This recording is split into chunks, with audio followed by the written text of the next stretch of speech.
Hi, you're listening to Heal with Camille podcast, and I'm your host, Camille. I'm going to share with you today some situations that I deal with most customers, and people wonder what an intuitive counselor is. So I'll share with you just kind of how I work with most clients. People get a hold of me for all sorts of reasons. They've lost their dog. They can't find their keys.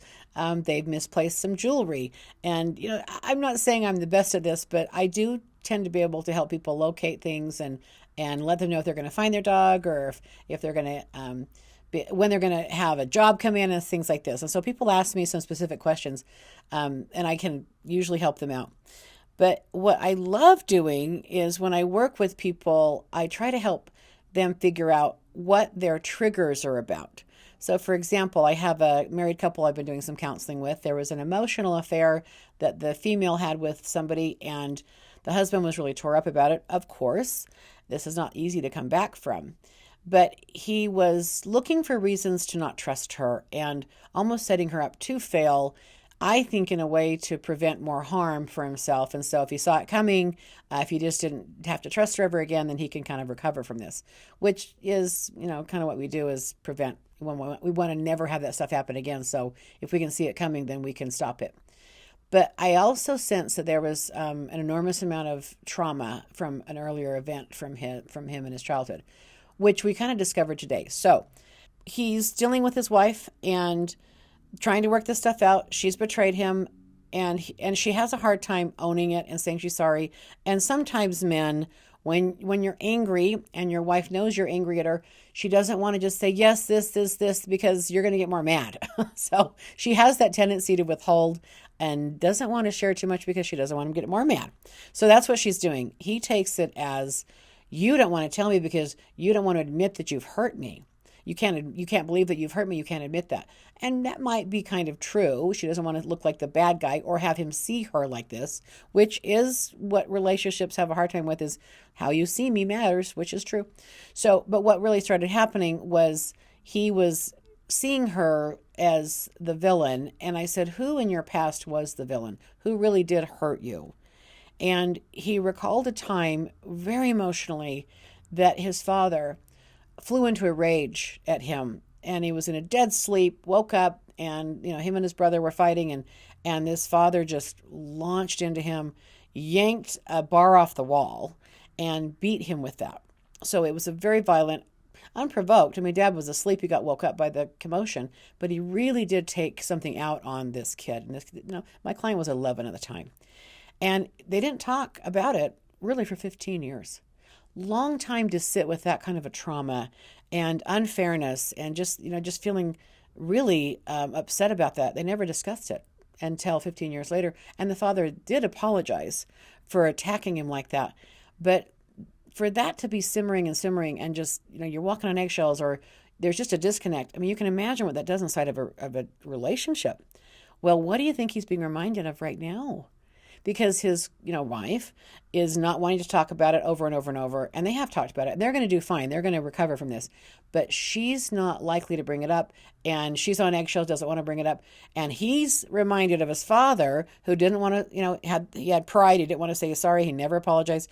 They never discussed it. And so he just felt like he was just wounded for no reason, no good reason, basically. So he's going through the same kind of emotions, the same kind of trauma. And he's reliving that role he played, that identity he played in childhood with his wife, with a situation. So the scenario of this is inside of relationships in the present time, when we get upset or we get hurt or there's something that happens like a betrayal, we can recover from this, but the people that struggle with recovering from betrayals or from traumatic events in the moment have a prior trauma or a prior betrayal that isn't cleared yet. And so it kind of piles on. And so the past revisits the present, and it feels like, that it's happening all over again, which might have been the worst thing that they ever went through in their life. So if you're in a relationship and there's something you're dealing with and you haven't been able to recover from a recent betrayal or something going on inside of this relationship you're in, it could be because you have a past trauma you haven't cleared. So what I help people with is dealing with the present time and clearing the past as well. So if you've got an issue that you're involved with in the present time, and maybe that person said they're sorry and and you've done some work on this in the moment, but it's just not clearing. You're still upset about it, or you're just not flat with it, or it just keeps coming back around.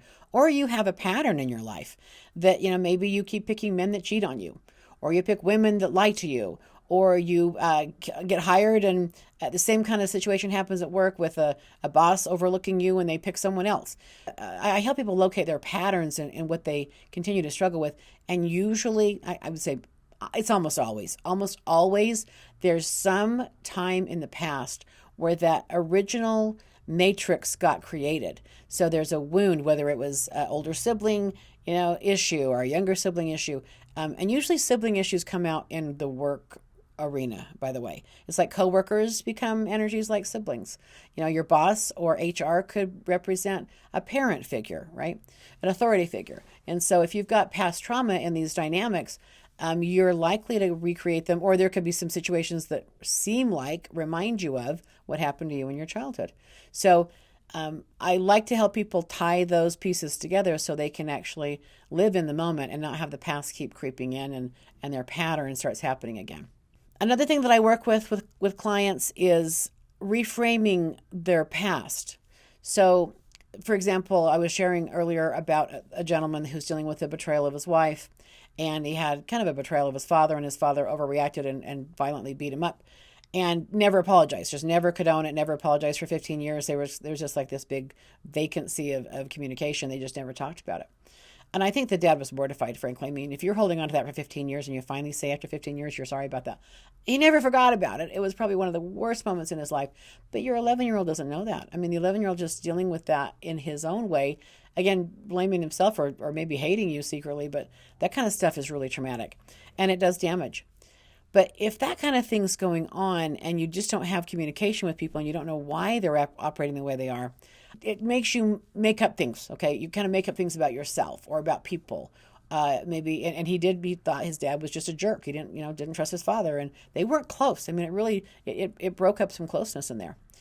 But what I also helped him realize today was that there's kind of a superpower he's got. And he is super, super sensitive to fairness and to making sure that his kids feel heard. And he doesn't want his kids to ever not communicate with him because he doesn't want them to go through what he went through, right? So he is probably overcompensating for that. I'm okay with that. It's not harming the kids, but I do think that he's got this super sensitivity to fairness, and that's his trigger. That's his button. So if there's something going on that's unfair, he's going to be reacting to that. Well, why? Because of what happened with his father. But he does have the superpower in the way that he's very intuitive and can kind of pick up on people and read people. He's always managing this kind of fair thing going on, right? And so he does have an ability, I think, to help people. And I told him I think he would be a natural counselor today because he does have a lot of empathy and a lot of compassion. And I think that event probably gave him a big insight into how people operate. And I asked him, what if it wasn't really about you that your dad did that? What if he was, just woke up and he's upset about work and he's tired and he, didn't get a lot of sleep the night before. And he just, I'm not saying it's right. It wasn't right. None of that's right. Obviously it wasn't right. He apologized, but years later. But what if that was really not about his son? What if it was really about what he was, dealing with and took it out on his kid? And that's completely inappropriate. But when he looked at it like that and he said, I never really thought about that. I just thought he didn't like me. I just thought he hated me. And I said, well, what if that's not the case? What if he just didn't know how to deal with his stress levels and honestly, he inappropriately took them out on you? So he started looking at it from a different perspective. And I think perspective is the one thing I provide with my clients, is that when you can reframe the event or reframe a conversation or reframe something for yourself, again, the perspective is what's so critical. Because if your perspective is, you're taking something personal that wasn't even about you, that can leave a long life of pain. But when you reframe it and you can see the perspective in maybe the true way, it can help you, set you free. A few lessons that I teach my clients early on when I work with them is that there's something called the truth and then there's an opinion. And we are definitely making meaning machines. So something happens and we make a meaning up in our brain if we don't fully understand what's going on. And usually something happens in life that's emotional or painful or even could be exuberant. If you become a gambler, there could be like a moment of, I'm a winner, I can gamble, I can make money gambling. But we make something up in our brain and we live like that's the truth.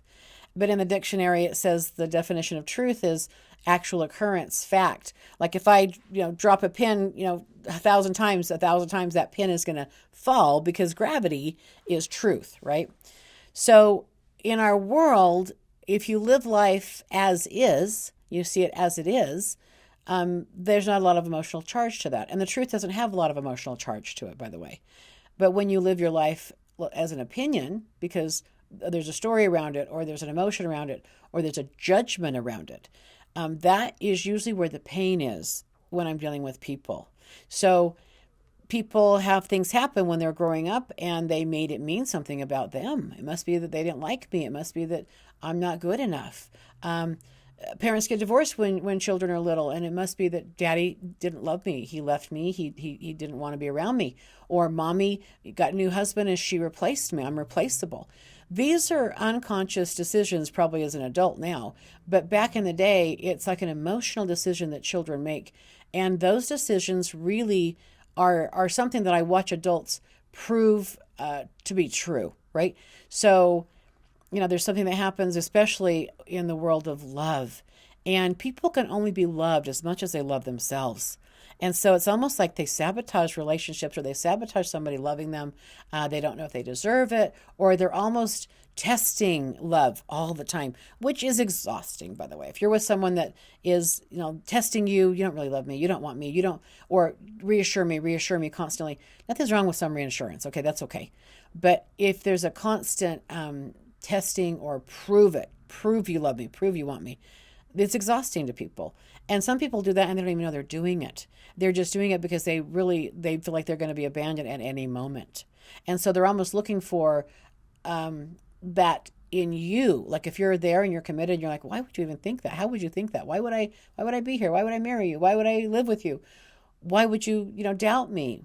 Because something in their past had them doubt love too. And so they don't trust love. They don't trust that love lasts. And I also think that kids that go through a divorce with their parents, they tend to maybe think they can quit things. My mom and dad quit, they quit, so I can too. Or love doesn't last, or love's not real.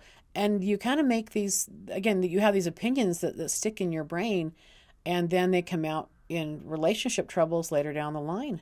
So I just want people to consider that some of their life decisions are based on opinions, not necessarily facts. And you want to look at your past and say, what's true about that? What's an opinion about that? But I try and have my clients really look at truth versus opinion, fact versus opinion. And when you can do that, it's amazing. Like I will say to my clients, well, my desk is brown. Okay, well, I can say it's beautiful, it's warm, it's inviting, it's comforting, it's like a tree, and that's an opinion. Or I can say, oh, it's the color of poop, it's negative, or it's got dings on it, it's scratched up. I can make it wrong, or I can make it right. Doesn't change the fact that it's a desk. So in that context with clients, when they want to judge something, when they're judging something or throwing an opinion around, it doesn't change the fact of what it is or isn't. And I watch a lot of people do that to themselves. They judge themselves harshly, or they judge each other harshly, especially for their feelings. And feelings just are. I don't know that we can always really totally determine our feelings. Sometimes they just come over us and we just kind of have to deal with them. But if you can really look at, is that true? Is that a fact? Or is that my opinion? And start trying to line your life up to the facts. And if you have a lot of opinion about something, you probably have a lot of emotion about it too.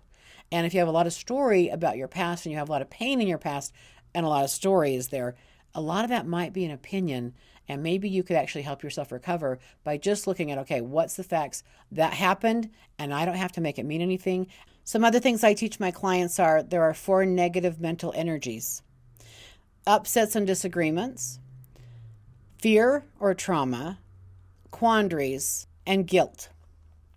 So everyone has these negative emotions in their head. That's just normal, right? But when when you're living life, if you're upset about things and you never resolve them, it lives in the background of your brain and you kind of just feel like something's never quite right. If you're upset all the time, you never have peace. You're just on the edge or waiting for something to happen, and maybe you're hypersensitive or highly reactive, and something goes wrong and you blow, you snap, you yell, you throw something. But if you're upset and you can't get the upset out of your head, it can drain your energy. I tell people to think about a computer. And if you've got a lot of programs on a computer, a lot of things that are stored on there, the computer might slow down. It just doesn't have a lot of memory left, right? Our phones get loaded up like this now. That's not the computer we use. But I think we're the same way. I think we as human beings, our brain gets a little fried. I think we have so much going on and everything's coming at us, and we don't really ever stop and process and talk about things anymore. I love to sit and talk to people, and I can take a couple hours with a client. And first of all, I just want to unburden them and just kind of say, okay, let's talk about what you're upset about. Let's talk about what you're afraid of. Let's talk about if you have any quandaries in your life or if you have any guilt or shame that you're dealing with. And it's like, well, let me think about that. And people just kind of pause and think about it. And usually there's a lot to talk about because maybe they have had a fight with someone in the past. They've never resolved it. They never got to say sorry. That person died, and it's just, really not good, not pleasant. But I have people kind of help me locate with them, like, what are you upset still at? What's bothering you, right? Who have you disagreed with? And how have they upset you? So we make a list of things we're gonna work through. And so I've got a list of upsets and disagreements with people when they come in to do work with me. And it is amazing, the freedom. It's like a emotional massage, right? It's like people say, oh my gosh, I feel like I have emotional air after I talk to you. Because when they finally kind of get clear of the past and they can understand what happened and their opinion about it or what they made it mean, that upset kind of lifts off of them and they feel like they've got peace for the first time in years. So that's one thing I really stress with clients is don't live life upset. Life is not meant to live upset. You can recover from being upset. And other people is what this is about. Other people can make us crazy and other people can upset us. But if you really want to have a peaceful existence, you want to avoid staying upset with people. It's inevitable we're probably going to have upsets with people, but you don't have to live there, right? Another thing I work with is quandaries. Now, what's a quandary? A quandary is you're damned if you do, you're damned if you don't. You've got a situation where there isn't really a right way to go, or there's negative consequences on both sides. And so something like that might look like, I love, love, love my kids. I love my pets. I love my house, but I'm not happily married, right? So that's something that person has to sort out. Is it worth getting divorced over? Is that going to do more damage to the people that you love and the family and your finances if you get divorced? So these are the situations. I love my coworkers. I hate my boss. It's like you're in a situation where you can't win. It's not going to work out. It's not going to be right. And the way to solve that is I just draw a line down the middle of a paper and we just go pros, cons, pros, cons, pros, cons. And not that you have, you count, because at the end of that list, when you look at of staying and going or, staying or quitting, you kind of get to the bottom of what your real why is, why you're really there, what your real intention is, what your commitment is, either to the kids or the coworkers or yourself. And sometimes, the answer is you got to quit something for you to have fulfillment. And other times it's, I'm going to stay, but I'm going to have fulfillment in other ways. And you I'm a great strategist. And so people, we figure out a way to have life work, even if you're stuck in a quandary. Or there's a timer on it. You're going to do it for so many years and this is going to change. Or we get that person in here and we try and do some therapy with it. We try and work it out, right? So I do think that these are two things that I work with people, and there's two more I'll talk about. The other things that are negative mental energies are fear and trauma and guilt and shame. So when a person's got fear and trauma, it's usually from the past and they're still dealing with it. I have them go through a timeline with me, and if there's an event, car wreck, or something violent, or sexual abuse, or like whatever fear or trauma there is, whether they've been abandoned, whether somebody passed away, they were stalked, they had some sort of stalker or some sort of violent attack. Fear and trauma, like that energy sits in your cell. It isn't just in the mind. It's almost like the body holds a memory, right? And that's something that you can work through, but it takes time, and you have to be willing to relive it. You have to be willing to refeel it. And who wants to do that? That's not something you don't want to do, right? But when you can unburden yourself and you can share with someone who has the capability of truly listening at a soul level and recreating that moment with you, it's safe, and it almost feels like emotional air when you have that moment, like that release, because you're handing some of this energy out of your system to that person that can hear you. And this is what I'm pretty good at. People that have PTSD, veterans, people that have any sort of violent past things that have happened, abuse, things like that. I'm good at having people be able to address them in bite-sized approach. You don't have to take the whole thing on at once. And I do a process called soul retrieval. And soul retrieval, let me back up. What I say is when life happens like this, when we have some traumatic moments like this, we spend a lot of spirit in these traumatic, fearful events. So when you spend a lot of spirit there, you've left a lot of soul behind. So I call it soul retrieval because when I take a person back in time and have them relive the moment, I have them literally enter the scene, and they get themselves out of that pain, out of that trauma, and then they tend to that little inner self wound. They listen. They let that inner child cry. They hear the fear. They hear the anger. They hear everything because they've been running from it ever since. Ever since that trauma happened, we don't want to ever go through that again. We never want to feel that again. You haven't stopped to process that or listen to yourself. So it is a deep emotional process. It takes a couple of hours, but it's worth the time to really sit down and work through with me, dealing with and healing yourself from that PTSD trauma moment. Because if not, look, these trauma moments come up and these energies come out in uglier ways. If we don't stop and really look at ourselves and deal with ourselves powerfully in our emotional body, this emotional stuff comes out in our relationships. It comes out in self-destruction, self-sabotage. This is why we drink. This is why we overeat. This is why we binge. We run away from stuff because of the emotional stuff going on inside of us that we don't want to deal with. We don't want to talk about. We don't want to face anymore. But yet you're facing it. You're living with it. It's like sewage. It's like you just want to be able to clean that stuff out. I know it's kind of an interesting thing to find someone that can really heal that and take you back in time and soul retrieval that, which I think is what people will tell me is they've gone through a handful of other counselors and they got on some medication and they read some books and things, but they never really feel like they have ever really went back and addressed the trauma. And that's really what I'm gifted at. I'm really good at hearing people's pain. I can almost psychically pick up on where there's a block, where there's something that's really still lingering and still wounding you, right? It's still wounding you. It's still part of you. And because it hasn't been cleared or addressed, it is still wounding you right here, right now, because it's still in your system. So I think it's really important to deal with the fear and the trauma and to journal it, write about it, cry about it, but do the soul retrieval process. That's what I do is soul retrieval. I'm telling you, it's life-changing. It really is life-changing. Another thing I deal with is guilt and shame. And it's interesting living in religious communities that I do.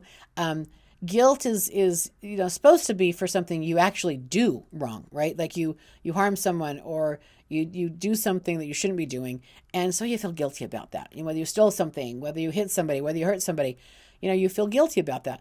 So it's something that you probably should feel guilty about if you're harming another person. But it's interesting in religious communities how there's this guilt for thoughts or guilt for things that are, it's like a shaming kind of process actually. And the guilt is for thinking dirty thoughts or thinking bad thoughts or harmful thoughts. I want to kill that person. I hate that person. I don't want to do that. It's almost like what they know that person would hate, that they would think. And they're terrified to own their power or be honest with this person, whether it's clergy or whether it's family, older siblings, parents. This is just something going on in your mind that you feel horribly guilty about, and you would never want anyone to know about you. That kind of guilt and shame, it's usually inside of dysfunctional relationships. There's just normal things that happen to teenagers, right? So normal things that happen to women and men. And in the process of living, people do get angry. They do have emotion. They do tell people to F off, or they do get mad. They do, that's normal to have these emotions, right?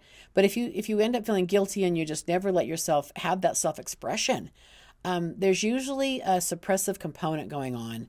And again, guilt is warranted if you've done something that hurts another person. But if it's just for thoughts and things that you shouldn't be that kind of person, I've got to be perfect kind of energy, that's where guilt can be damaging, because you will punish yourself. You will withhold love from yourself. You will create scenarios where you don't get a win in your life. And you'll let yourself be suppressed. You'll attract people around you that utilize whatever resulting past guilt you've got against you. And they'll remind you of, you had sex before marriage, or, you beat up that kid in junior high, or, you did steal that candy from the store. It's just silly stuff, but or it's not silly, it's real stuff. But it's someone that's going to keep you feeling small and powerless. And in the nature of that kind of dynamic, that person is benefiting from you playing small and not stepping into your authentic self. And if you find yourself with a habit, whether you need to have a drink, or whether you're eating candy all the time, it's something that alters your mood, it alters yourself. You're stimulating yourself, or you're taking uppers, downers, you're taking drugs, you're taking pills, even if it's Advil every day. If you're having to reach out to try and make yourself feel better with alcohol, drugs, food, sex, that's a sign that you feel suppressed, or you don't feel like you can be self-expressed, and your self-expression has been squished. And maybe it's not in the present time that your self-expression is big squished, but it was in your childhood. You weren't able to be self-expressed because your older sister or brother hated it when you did that, so you were kind of quiet. There's been a couple of situations with siblings that with clients of mine that had siblings that were handicapped. Or there was one client of mine who had a brother, and he was born with cerebral palsy. And she was an athlete. She was the oldest child. She was an athlete. And then he came along and he had some cerebral palsy. And she basically kind of threw the race of her life in a way. She did not want to outshine him and make him feel bad. So she kind of quit playing full out. And that out of love, right? Out of compassion. And I kind of find this inside of some relationships when, again, it's that whole guilt thing. She feels guilty for being an athlete because he's not. That's not necessarily something she should feel guilty about, right? Yet, and it's harmful to her. I mean, she's harming herself because he can't do something and she can. And I don't love that it's, is that fair or not fair? I mean, I don't know, but all I know is it's harmful to her, and she's harmed herself by not letting herself be physically expressed or verbally self-expressed. And so when we play small so other people feel better, or we don't make them uncomfortable, what are we doing to ourselves? And is that sustainable? Can you live a life like that? Are you going to pick a partner that needs you to play smaller? You have to always obey or make them feel okay. And who are you living for at that point, right? So this is some tough stuff we deal with, but I think it's important to kind of address what really is working, what's not really working in your life. And so when I sit and do kind of an intake with a client, we go through all this stuff. I have them do a timeline if they want to start with me, and we do a timeline, and there's usually a package of sessions. It takes a few hours. I mean, it might take 20 or 30 hours, but it's over a course of time. And, they look at really the stuff they really want to work out. I do custom programs with people. It isn't traditional therapy where, I'm going to talk about how you're doing today. We're going to dig in and talk about your fear and your trauma and your quandaries and your upsets and disagreements and any guilt or shame you've got. Like I've got a program I'm going to put you through. And the timeline is, when did these things happen to you? So you can kind of organize yourself that there was an era of suppression and an era of being a superstar. People also come to see me as an intuitive counselor because they want intuitive information. They maybe don't want to just go through their cerebrum and have some didactic stuff going on, a conversation. They want to have some spiritual conversation, which are my favorite conversations to have, right?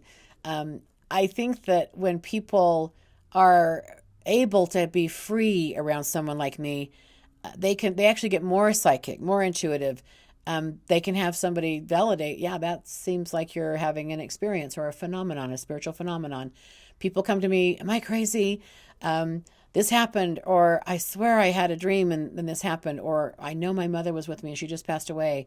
I had this animal die, and I swear I got my face licked last night. I mean, there's just so many things that happen to people that are a spiritual phenomenon, and people might think that they're a nut job if they shared that. So I'm a safe place. I'm a safe place for people to come and talk to. I myself have had some incredibly spiritual moments. I've seen spirits. I've talked to spirits. I've been in a handful of near-death experiences where, for me to doubt that I'm looked over and I'm going to be okay is insane. Like I've got some stories I'll share at a later date, but I know that I'm destined to be here, and I know that God loves me. I know that spirit is near me, and I know that the divine walks with me and talks with me. And there's so many things that I knew without, there's no way I could know them. I mean, it surprises me. Some people are like, don't you feel like you're just special or whatever? I really don't. I just feel like I just have devoted myself to what I say. I work for God. I've had some things happen, and it's like, I know that there's something out there, and I just want to honor that divine energy and that divine love. But there's been a few things that have happened that really shake me to the core. And they still kind of surprised me that I could pull that off. And again, it's not me. It's not me. It's the energy coming through me is something I'm listening to, I'm tapping into. And one experience was, I had this young mom come to me, and I had a break in my day. Not normal. Someone couldn't make it or something. I rarely have no-shows, right? And she called me. She was referred by a dear friend of mine. And, she called me. She was just frantic. And I just need to talk to someone. I'm going through a hard time. I said, well, come on in. I got an hour. Let's do it. She gets in here, and she's just going on about her mom and her dad and their fights and her landlord and the money. And she's just all tore up about so many things. And as I'm listening to her, I get this sense, and I'm almost arguing with myself that her little girl's in trouble. And I don't even know if she has a little girl. I don't know that. I just know that I just have this feeling that there's a little girl around her. She's in trouble. And I'm thinking, I don't want to tell her that. I don't want to tell her that. She's already emotionally distraught. She's a wreck. And if I'm like, I got to ruin your day even more, I don't know if if she can handle that. So I'm sitting here going, well, I have to. I have to. So I kind of I'm like, okay, girl, I got to, and she's bawling, I got to say something to you I don't want to say to you. And it's going to upset you even more. And like, you're not upset already, but I feel like your little girl's in trouble. And she said, what are you talking about? And I said, you have a little girl. She says, yeah. I said, 4 or 5. She said, 4. Okay. And I said, I feel like somebody's hurting her. And I feel like they're molesting her. And of course, she flips out. Oh my gosh, what are you saying to me? And I realize what I'm saying. I mean, this is a risk that I'm saying this. People are coming into me because I'm an intuitive and I read people. I feel things, right? And so I'm telling her this stuff, and I don't want to tell her, but I know that I have to. So I tell her, this is what's going on. And she said, what do I do? And I said, I've never really had this experience. I said, I don't know. Ask him. I feel like it's her dad. I feel like it's the father of this little girl. And he was with her at that moment. And so she said, okay. I said, I'm going to ask him. I said, okay, let me know. And she leaves. And I didn't even charge her. I said, I don't want your money. I'm so sorry, but this is what I'm feeling. She goes and talks to him. And he says, of course not. I would never do that. She calls me. He said he'd never do that. I said, well, see if I'll take a lie detector test. And she said, oh yeah, sure I will. Okay, good.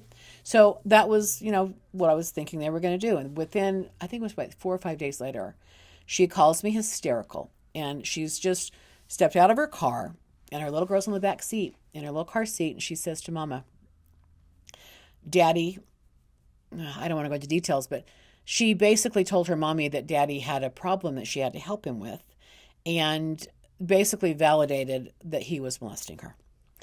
So she gets out of the car, called me hysterically crying, and I said, where are you? And she told me, and I looked up the nearest police station, and she went there. And she called me after, and apparently there was a woman there who had interviewed another child, and she was leaving when she got there, and somehow someone went out and grabbed her, and this woman interviewed this little 4-year-old girl and told my client that she is 99% sure this little girl's not been coached and that this is a legitimate claim. And so they arrested the father, and then the father got bailed out by a family member. He was on a plane to Mexico, and U.S. Marshals stopped the plane because he was fleeing. and they got him off the plane and put him back in jail. He was bailed out again.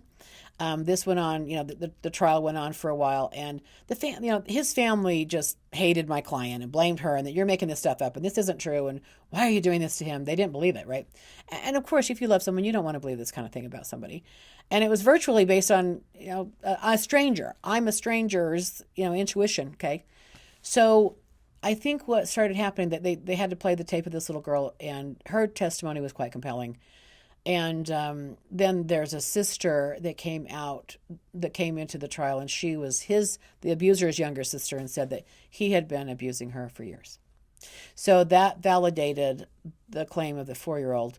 He was put in prison, and that's history. So that is one of my craziest moments with a client, and I love these two to this day. I mean, I just have a connection with these two. Of course, it kind of surprised me that I could pull that off. Another situation that kind of surprised me that I was helpful with is I knew that a man was going to die, and I'm on the phone with him, and I have this really sick feeling that something's wrong, and he just says, "No, I'm just tired. I'm gonna sit down." Okay, kind of interesting, but but as soon as I hung up the phone, I had this sick feeling wash over me. He's dying. He's going to die. And I knew his dad, and I thought, if I call him back, he's not going to go to the hospital. He's not going to go to the ER. He's not going to do anything like that. I know him. He's just not going to do that. So I thought, I'm going to call his dad. I'm going to have his dad go get him and take him to the emergency room. I was out of town. I was 10 hours away. So I called his father, and I said, this is what's going on. I need you to go get your son and take him to the emergency room right now. I think he's going to die tonight. He said, what happened? I said, nothing happened. I'm just telling you, I have a sick feeling. Please just trust me. Just trust me. He said, okay, I'm going. And I heard his car door shut, and I hung up the phone. Within an hour, he went and got him, and he's like, what are you doing? And he's like, you just need to go with me. And so he went with him reluctantly, but they went to this emergency room. It was a new one, and they were not equipped with equipment and stuff like that. They couldn't really help him. So they monitored him, and the monitors were saying heart failure. So they had to ambulance him to a big hospital, and he was in the hospital for 10 days. So he would have fallen asleep that night and not woke up. So again, how I know these things, people say, how do you know this stuff? How does this come to you? I don't know. I kind of think it would come to anybody if they were in a space to listen, or if they were in a routine moment with people. I don't know exactly how I do it. I've done it routinely, though, for over 30 years, and it's predictable. I mean, I can usually predict that I'm going to pick up on something, and I'm receptive to it. I want to, and I'm willing to. And a lot of these times that I do these things, there's a risk. There's a risk in me saying things to people because they're going to react. They're going to love me, hate me, judge me. I don't know. Honestly, I've never had anything really, no one's really attacked me. They've looked at me. I mean, they got mad at me. I've been, F you, whatever, I've had things happen like that. But I feel like if I don't say something, I'm not doing my job. And I love people. I love humanity. I love spirit, and I know the divine is present in my conversations with people. And when we figure life out together, destiny's honored. There's no accidents. Yeah, things happen for a reason. And when you kind of sit back and talk about it, you're willing to process it and look at the truth of it, or the truth kind of shows itself. And we're always supported. I don't think any of us isn't loved and supported. I think that everyone has a destiny. Everyone's here for a reason. And we're also to learn something by coming to life. School called life, I call it. But I do feel like when you're willing to have this type of a connection and be willing to listen to the divine, and your heart centered, your heart governed, and you're willing to look up, then you'll know things. Your intuition will turn on. A lot of clients get very emotional when they talk to me. I had a lady that I was actually on TV this last week, and I just happened to meet her for a few seconds, and she had a recent loss, and I just talked to her for a few minutes, and she just fell apart. She started crying, and I hugged her. But I think what people start feeling, when I walked on set, I had someone say to me, wow, healing has arrived. Like there's a presence that just walked on set, and there is like a validation that I do feel like when you walk with spirit, when you walk with the divine, when you listen to the impressions, when you feel the impressions of your heart and you live by that, I do think that there's a feeling around people. Look, I think we all have a force field around us. I, I've, I almost think it's a different organ. It's like we have an energy field around us. It's like an organ. It's like our heart, right? And I think that we can live outside of our body or inside of our body, but we have an ability to kind of energetically push our energy out of our body, and I think it's already there. I think everyone has this kind of energy. And so when you bump into someone's force field, when you bump into their vibration, their energy, you can feel them. You can feel them. And so I feel them. And I'm also trained to listen and feel people too. So I'm a lot more sensitive to these kind of things, I'm sure. But you can practice this stuff. You can learn how to feel people. You can learn how to feel things. So it's unnerving sometimes. When 9/11 hit, look, the night before 9/11, I'm in the emergency room thinking I'm dying of a heart attack. I literally was watching a show with my children, and I literally passed out. I fell over the couch. I'm like, oh, what is going on with me? I couldn't breathe. My heart was racing, and I went to the emergency room thinking I was dying. They're like, no, this is your heart's fine. Heart's great. This is anxiety. Is this what's anything? You have too much caffeine? I'm like, shut up. I don't have that. So, but I was feeling something coming on. I was feeling this evil. And then I woke up to my alarm clock, which was my radio at the time, saying a plane hit the building. And I'll tell you something, that really, really rocked my world. I had people that were on a rooftop watching the towers go down as clients. I had that moment where it was traumatic for me, and then I had people that were there at ground zero watching it happen, thinking they were going to die. This is the end of the world. They thought they were going to die. So I worked with people there, and I had a lot of just spirits that were trapped and energetically coming to me. I think they were seeking any sort of solution. They didn't know what happened. So many spirits were just trapped in that vibration of evil. It was just evil what happened to those poor people. So, I think we can go to certain places that have had a lot of death, and you would just feel it if you're that sensitive. If you're letting your aura kind of feel things, but it's like a limb to me. So I think people can be trained. I've trained myself to kind of be more sensitive and tap into things. I think you can send your spirit with love. You can send spiritual energy to other people. We just aren't taught these things. We just don't practice these things. I've learned, the hard way just by doing it myself and, just honestly making something happen. So I do teach people how to get more intuitive or to deepen their ability to kind of feel. And I think we all have telepathy abilities. And I do believe that what's going to start happening with Pluto hitting Aquarius, a little astrology here, is that we're all going to start realizing that we are technology too. We have the ability to technologically send ourselves places, or whether it's telepathy or psychic ability, or sending messages through the airwaves of our own self. I think we do that anyway. So I think we're going to have so many things going on humanity-wise that are going to be more spiritual coming up in the next 20 years than we've ever had before. We're going to have advancements we've never had before. So I'm excited to live during this time. I digress. Back to what I think people come to me for. Why they come to me is they do want to really work on their spirituality. They need someone to validate that. And I don't judge people. People have confessed a lot of stuff to me, stays with me. I don't judge it. And so I'm a safe space to deal with spiritual matters. I do see dead people sometimes, not always. I can't guarantee that. I don't know who's going to come in. If there's somebody around someone, people come in and say, I was hoping you would pick up on my daughter or something. I may not be able to do that. They may not be there. I don't know. And sometimes I just come up with it, and I just, it's crazy. I know when people are pregnant, I kind of picked out a lot of that out. So anyway, this is just some other things that people come see me for, is spiritual validation and spiritual conversations that you can't have with anybody else. I love what I do. I love working with people. I also pray with people. So I have the gift of tongues, and so I can pray over people. I can bless people. I can get rid of dark energies around people. And one of my favorite people on the planet, one of my first clients, he was arrested. And he went to jail. He's in California. I'm in a different state, and I was his first phone call.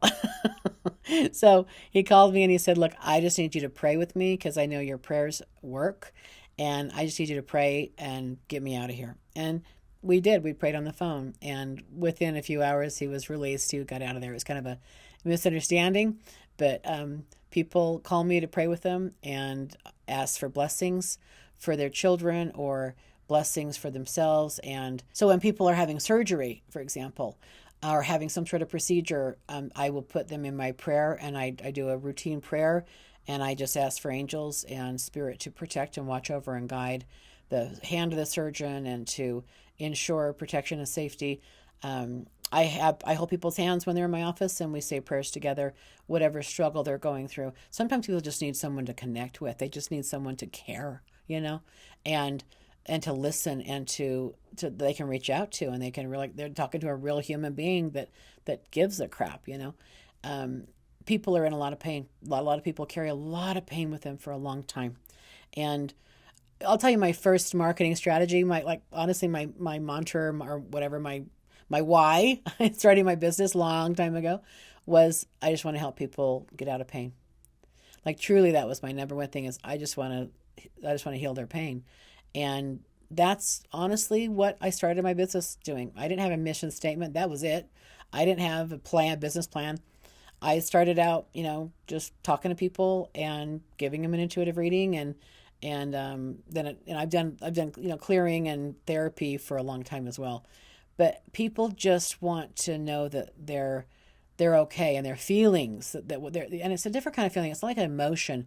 It's more of a psychic feeling. It's more of a directional feeling. It's like a natural knowing. They want to know that if they're on track, if they're not on track. A lot of people want to know that their loved ones are okay across the other side. They want to say they're sorry. They have grief, and they just can't share with people. So again, I think people are spiritual seekers, man. I mean, I think the best solutions for life's problems is spiritual answers, spiritual solutions. And part of this podcast, eventually I want to have people on here that I've worked with or that I just know had a heck of a time with something in their life, and they found a spiritual solution to their pain, the spiritual solution to their problem. And that's what this podcast is really about, is showing humanity and telling the world, you too can survive something, and there's a spiritual solution to your pain, to your problem. And look up and ask and pray and be willing to let yourself be loved and guided. One of my best friends on the planet just recovered from cancer, and I do a podcast with her. It's called Starting Over. Her name's Gretchen, and I'm not talking out of turn here. She shares her story too, but love her. And she's recovering from cancer, and the moments that she sat by herself in that hospital bed, and she had to dig deep, and like the only thing there for her, the only space or the spirit there for her was the divine. And she literally had to just tap into the spiritual connection. That's how she got through this. It was really, really painful and really difficult for her. And again, most people that go through a difficult time, that's when people do look up. That's when they do find God, or God finds them, maybe, right? And not that she didn't have God before, because she did, but I'm just telling you, this really was a turning point. And I think that these moments in life that are really gritty, really hard, people do lean on spiritual solutions. They do find the connection with God. So if I can help anybody with those kind of things, if I can ease their burden or give emotional air and help them on their way, and just shed light on why something really happened, and then strategically, move forward, how they're going to move forward. That's why I exist. That's why I'm here. This is my life purpose. This is what I love to do, and I'd love to work with you. Thanks for listening.